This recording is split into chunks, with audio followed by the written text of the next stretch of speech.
Good Monday morning, and welcome to Ice Age TV. Watch out, pups. Good Lord, man. It's a rough morning here on Ice Age TV to get going this President's Day, Monday morning. Woo! Get the legs moving, get the body moving, get all the dogs over to the barn. Kid's texting me at 7 this morning. She sees the fox out there in the field and let me know better not let the dogs out because the fox is hanging around looking for something to eat. Come on, puppies, let's go. So here we are on the President's Day holiday. For the non-government worker, you're probably at work today. Or if you're a banker. But for the most part, most people at work. But all the federal people get to stay home today and enjoy the 3-day weekend. Here we are, going over the shop as the dogs literally are walking in front of me. I'm going to fall flat on my face. A lot of work, man. These dogs. There, wear your ass out. Come on, Pops, let's go. Come on, let's go. Get in here. Let's go, come on. As we get them in here to eat and do their thing, and we get to look at my pretty new sculpture.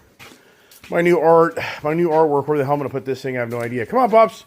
Come on, let's get Willow and Tango in. We get all the dogs in here to eat their food. And, man, the dogs are just under my feet like you can't believe. Come on, puppies! It's, all right, let's get the guys in the office. Cold day. I mean, this week's going to be really a hell of a week. Tomorrow, 20s. Today, 30s. Wednesday, Friday, it's snow. I mean, we're in the winter. This is, I have to say, honestly, come on, Ginger. This is one of the first winters for us in quite a while where it's actually been a winter. Because typically, no, don't go up there. Ginger! Come on, Ginger. Typically, we just don't have this. We'll have a month of bad weather, then it just all goes away. But we're now from January into February, and it just isn't letting up. So, and, you know, around here, to get a foot of snow is very rare. Come on, Ginger. Let's go, baby. Come on. Come on, Ginger. Come on, baby. Come on. Come on, girl. Oh, she's going to be a little bit of a nuisance. So you got water in here, baby. Don't you have water in the house? Come on, pups. I know they do. All right, come on. Who's in here? I only see 1, 2. I only see 2 dogs. Where's Prince and Gypsy? Prince! Oh, there he is. Yeah, you as confused as I am right now. All right, let me get the dogs fed. All right, we got the puppies in order. Got their food. And, wow. This one of those mornings where I really don't want to make a video. I really don't. My body's just dragging.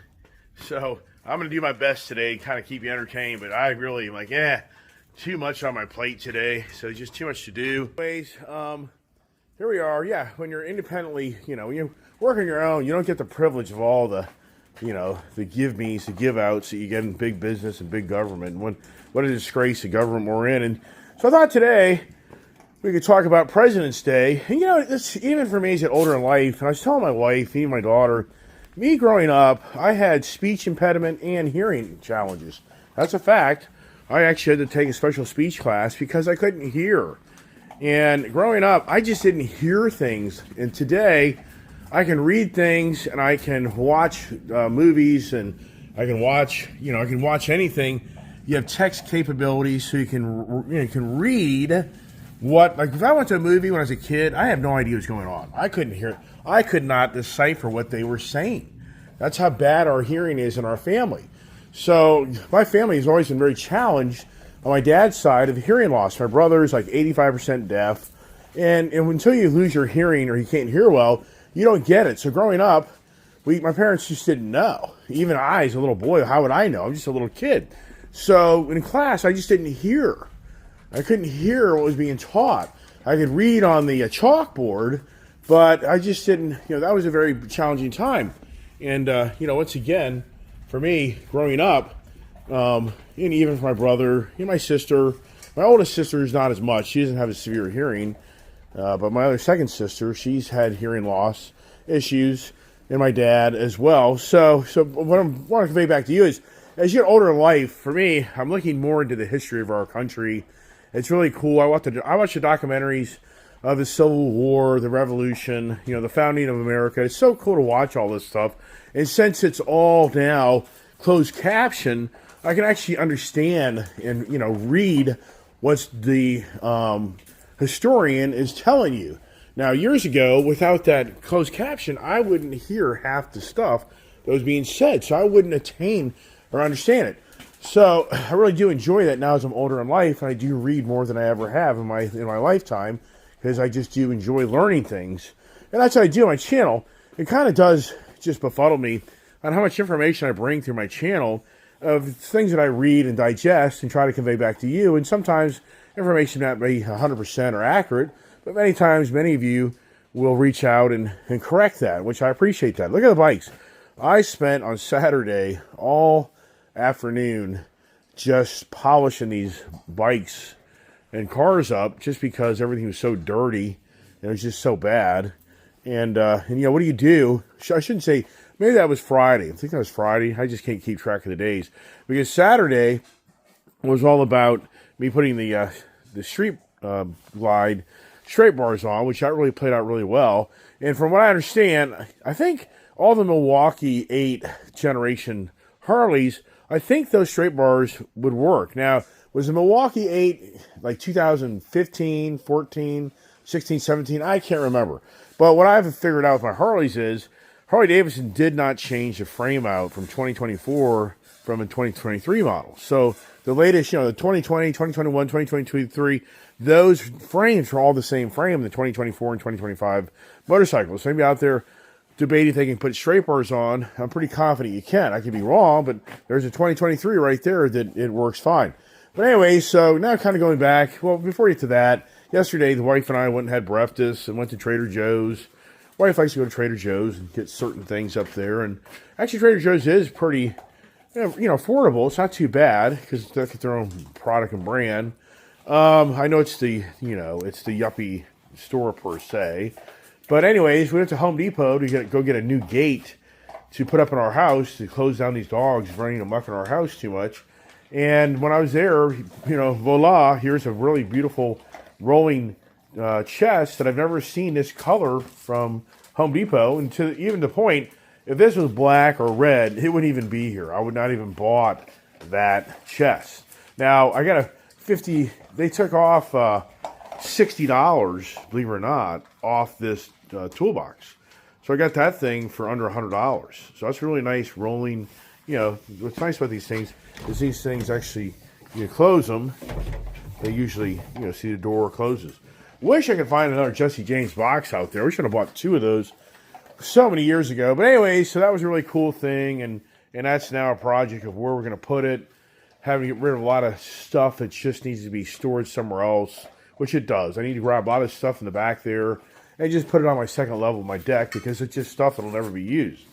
And then try to notch that really cool rolling tool box in this area back here where I really have like my own little motorcycle, you know, my motorcycle area with all my tools and all my stuff to do my little cool things.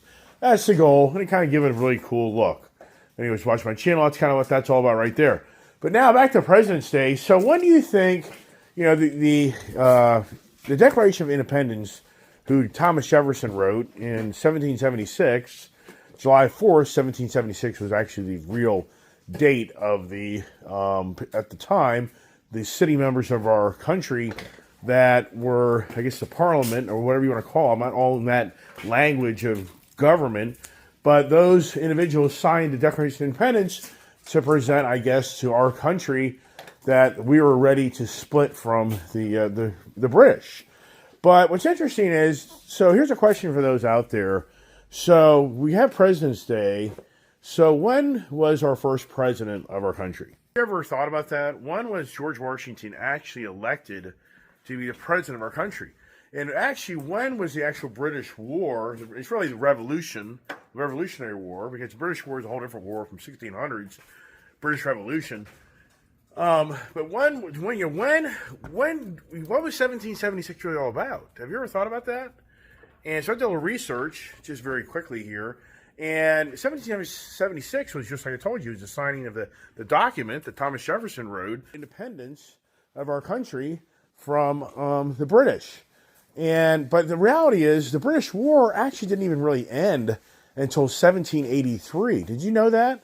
So when we celebrate the 4th of July in our country, I think a lot of people think that that was when we had officially defeated the British. No, that's not what happened. That was when we raised our arms and we told the British, we're done with you and we're going to be, we're going to be independent from you. And, we're going to fight our way to get you guys to get out of the control of the country that we live in. So that's, to me, even for me, I didn't even realize that. I've always thought 1776 was more of the celebration of us defeating the British and us truly being then independent from the British. But it's more about the Declaration of Independence, the writings, and the signatures. But that's what that's really about. So I never really focused or knew that. But then you have to say, when was the official president of our country? When was the official members of Congress were brought together and blah, blah, blah, the whole the government formation of our country. So when do you think George Washington was actually the first president? So I'm sure some people would say, well, 1776. I mean, I would probably say the same thing if I didn't do my research. No, 1788.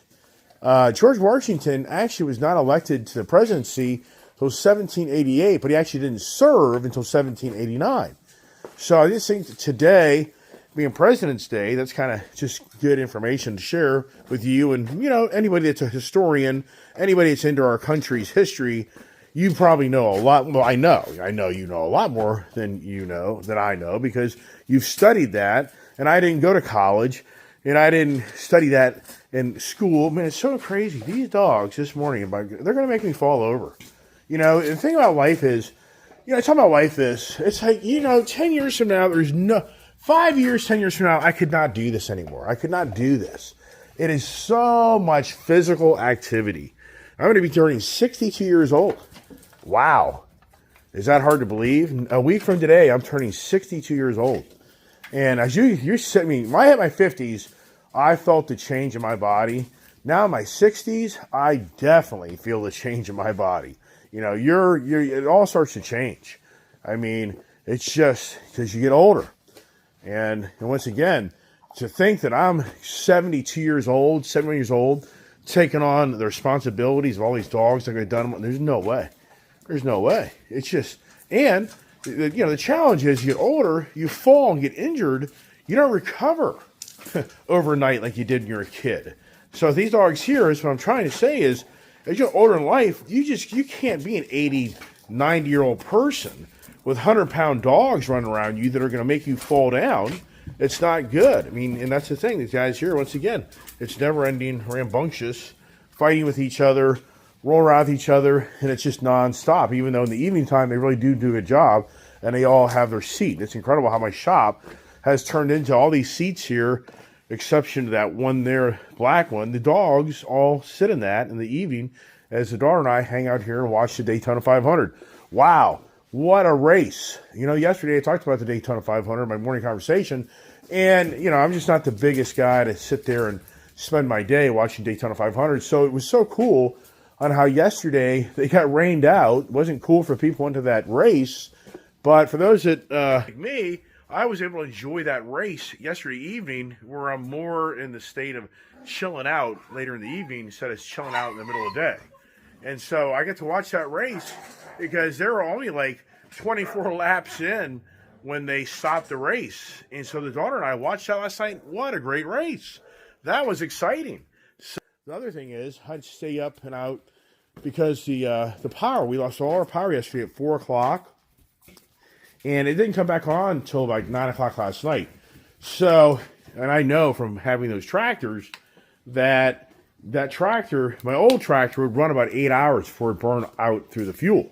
So for me, I started that PTO up about, I guess, 5:30 or 6 o'clock, I think. I get some water. My throat is so dry. It's so dry now. It's being so moisture, humid, to now it's incredibly dry. So hold on a second here. So last night, I deliberately stayed out here longer and longer because I had to go get diesel fuel in a diesel fuel can and be ready to fill up that tractor before I hit the sack. So, and then you got to get up early in the morning to turn the tractor off so it doesn't run out of fuel. So that would have been, if the power didn't come back on last night till 10 or 11 o'clock, then I probably would have been up and out of bed at 4 or 5 this morning, having to go over to the house to check the status of the tractor if it had enough fuel. Because before I was going to go to bed, I was going to put some fuel in it. But last night I was kind of impressed. Left that tractor running for close to 4 hours. It only showed the fuel gauge and moved a little bit. But I was like, I don't know, man.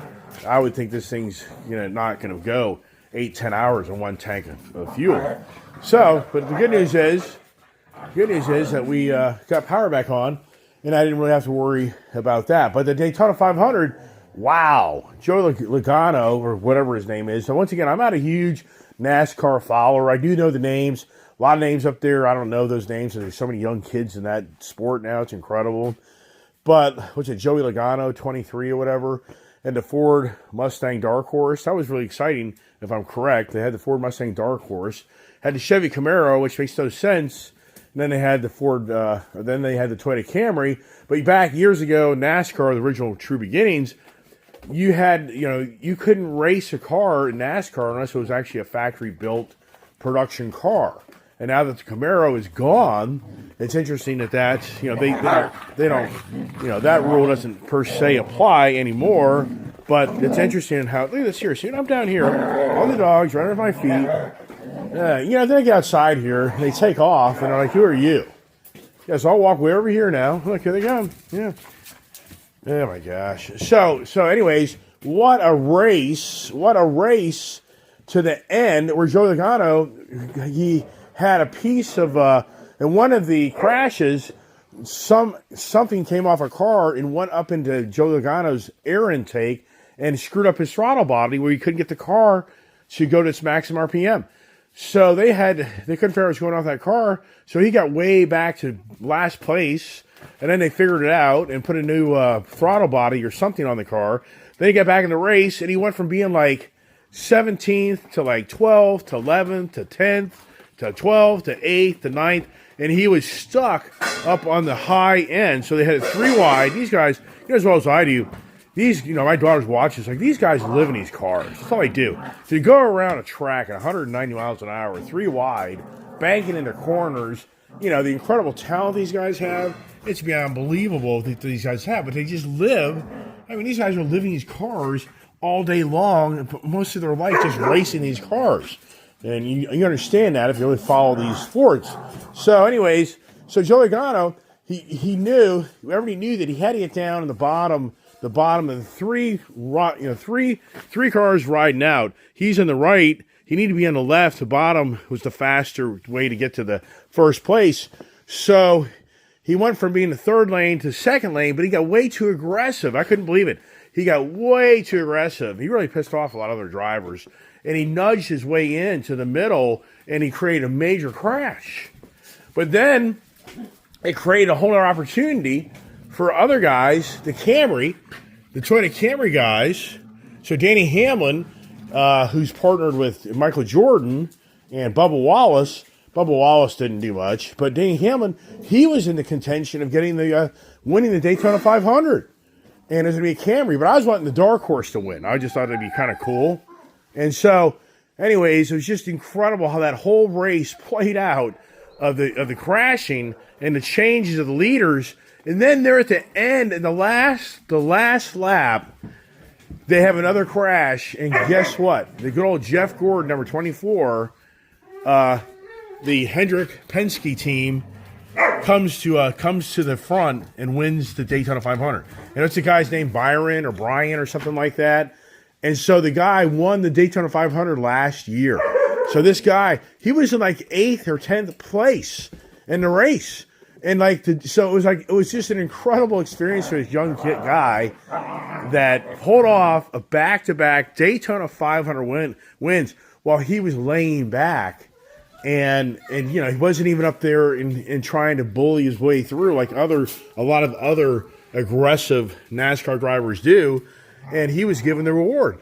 Can you believe that? I mean, that was just incredible. And for Jeff Gordon, realize it or not, Jeff Gordon used to be a NASCAR announcer. He stepped away. He's now in charge of the Hendrick Motors. No, don't do that. No, don't wreck that frickin'. You're not going to do that. Get out of there. Just get. Don't get out of there. So he's in charge. He's like the vice president or something. He has a lot to do with the Hendrick Motorsports in the back end of which you just know Jeff Gordon had to be just tickled pink that his car won yet another Daytona 500 because it's the number. The guy took his 24 number and kept it going. My father-in-law used to love Jeff Gordon. My father-in-law was a huge NASCAR fan, even to the point that in so many ways he moved to Tennessee to be within a half an hour's distance to Bristol Speedway. Yeah, that's how much of my father-in-law, who's sadly passed, back in 2017, but he moved to Tennessee back in like 2012-13 just to be close to that Bristol Speedway to enable him to go watch the NASCAR racing, which he had season tickets and all that other stuff.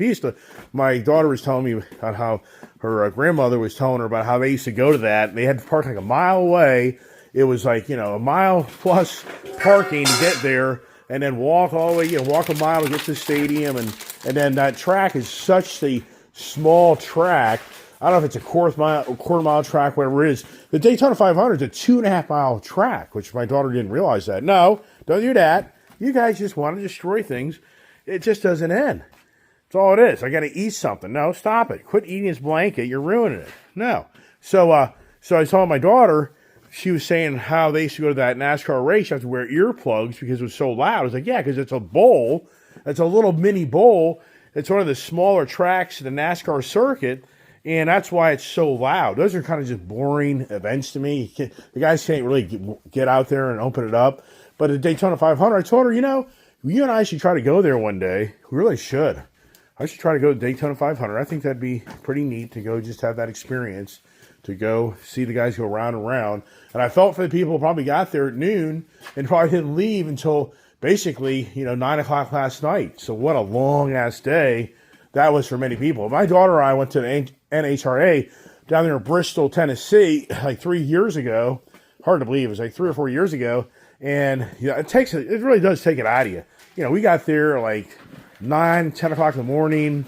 We were there till like 6, 7 o'clock in the afternoon, evening. I mean, by the time, we did that for 3 days or 4. We were there Thursday, Friday, Saturday, and Sunday. By Sunday, we were exhausted because it's just so much of your time of walking around, sitting, watching everything. We were there probably about an average of 8 hours each day. It's a full-time gig. So that was a great ending. And now they're at Martinsville. No, don't do that. Hey, what are you doing? Do not wreck my freaking bed. Do not do that. I'm going to be very mad at you. Those things are expensive. So now the NASCAR season's here and blah, blah, blah. So now, the Statue of Liberty. Have you ever thought about the Statue of Liberty? What's that all about? Well, first of all, we signed with the British, we signed the treaty of the war in Paris. I don't think it was called the Paris Accord. That was in World War II, I think. But the Statue of Liberty, you think the French, we all know.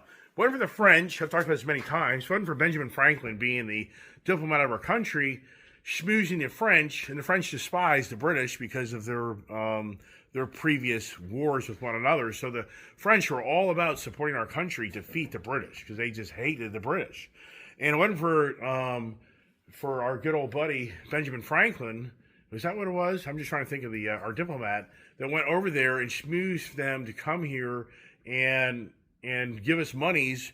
I mean, the French financed our war. The French had the maritime to basically take out the British. And it wasn't for that, we never would have been broken free from the British. I mean, it's so the French truly helped make our country what it is today in the true beginnings. But it wasn't until 1884 that the French donated and gifted us the Statue of Liberty.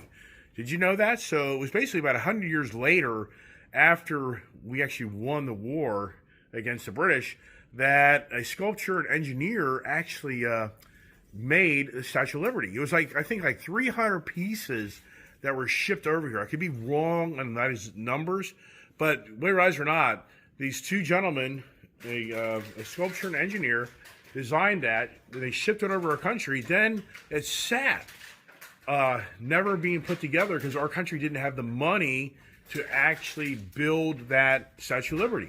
And so apparently some well-to-do media MAGA guy that owned the New York, it wasn't the New York Post, but somebody owned a big newspaper outlet in New York, and they didn't know where to put this statue at the time. But this individual reached out to the people of our country and asked for donations, and over 100,000 people gave enough money to enable us to build the foundation for that Statue of Liberty and to erect that whole Statue of Liberty, which is just a skeleton inside with just a sculpture outside. But here's the thing.